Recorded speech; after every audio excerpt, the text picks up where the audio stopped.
Welcome viewers to the next video of the playlist C++ for Newbies. So today we are going to understand the ternary operator in C++, which is used as an alternative to if-else in almost all programming languages. Okay, so let's see the ternary operator in C++ and how it is written. We will learn about it.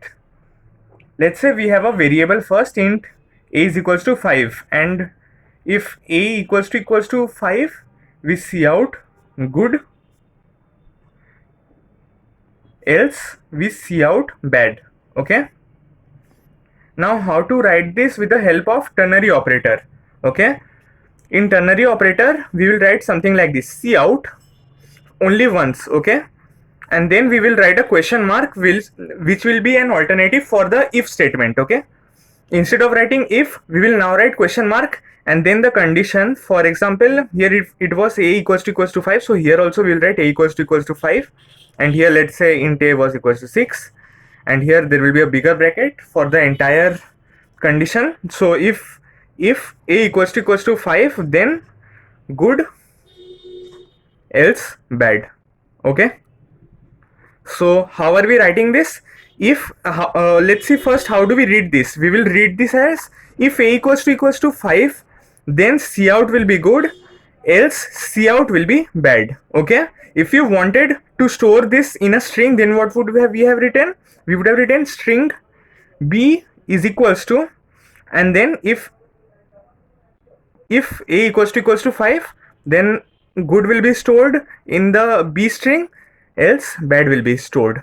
Okay, and if you want, you can give a bigger bracket here also. So this was how we use ternary operator in C++. For a quick recap, this you can read this question mark as an if, and then we have to write the condition on the left hand side of this question mark, and then we would write the block of statement which we would have written after if, after this question mark. Okay, and then one colon, and whatever would have come in the else part would go after this colon.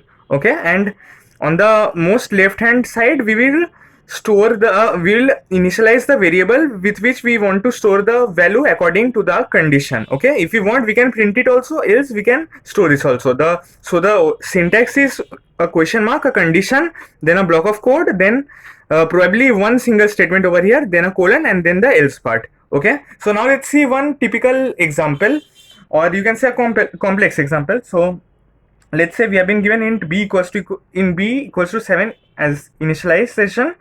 Then what we do, if b is greater than 7, we see out, let's say hello, else if b equals to 7, then see out world,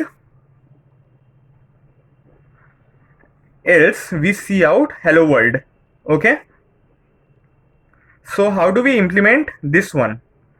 So now what do we have to do over here is that we will let's say we will store this hello, or at the first since we are printing over here, so we'll print it. So we will write cout just like we had written over here, cout, and then the first if condition. Okay, then the first if condition is b greater than 7, and then this if b greater than 7, then hello. Now what do? We give a colon.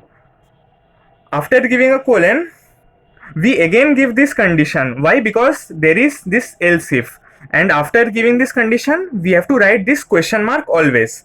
Okay, since there is no space, I'm moving to the next line, but if you have space, you will continue writing this from here only in the computer. If so how do we read this? If b greater than 7, then cout hello, else if b equals to 7. So this is this else if part, b equals to 7, then what will be the printing part? World, and then simply hello world. So what is the general procedure over here? First we write this question mark, and then the condition, then whatever we want to do in this if part. If we have an else part, we will simply write after colon whatever we want to do, or if we have a condition, just like here we have a condition, we will write another question mark, and to the left of it we will write the condition, and then whatever we want to do over here we will write, and in the else part we will just simply give a colon and whatever we want to perform. Okay, so I hope this was all about ternary operator. And if you have any doubts, you can ask in the comments. Thanks for watching.